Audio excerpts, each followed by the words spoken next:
Good evening. Thank you for joining us. High drama in downtown Victoria today following a brazen robbery of a jewelry store, a foot chase, and then a dramatic rooftop takedown of two suspects. Kristen Robinson was there as it was unfolding, and she files this report. After being blasted with pepper spray, employees of Palmera Jewelers received medical treatment outside the store as they give police details about a brazen morning robbery. There was some banging next door, but then we heard someone yell, "Help, help, call the police." And so, and stop that, we heard stop that. I just heard yelling and screaming and people running. We didn't really realize that anyone had been pepper sprayed, and we were walking down the hall and everyone was kind of coughing and didn't really know what was going on. And then as soon as I got in the elevator, it was like instant need to cough.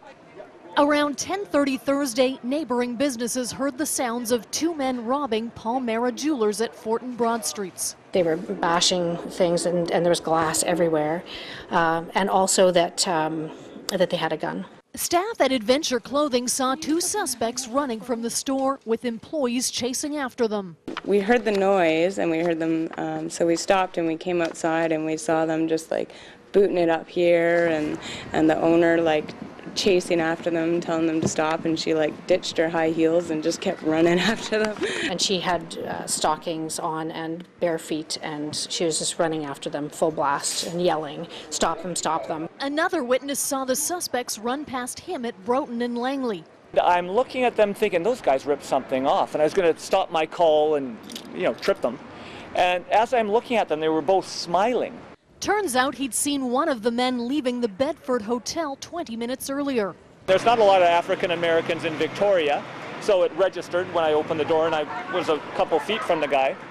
And the same guy with certainty was running around the corner, and he had with this other gentleman with a bag over his shoulder. Police surrounded the hotel and arrested a 21-year-old woman associated to the two robbery suspects, who were later found hiding in separate areas on the roof. A 27-year-old Caucasian man was arrested around 1:30 and escorted down a Victoria Fire ladder truck into a police cruiser. A 27-year-old Afro-American man was also nabbed. All three are from the Lower Mainland. They had a plan and it went awry, which is a good thing. The jeweler even installed this buzz-first entry system after another violent robbery 11 years ago, where owner Palmera was attacked and injured. The store's current owner is thankful no one was hurt in this heist.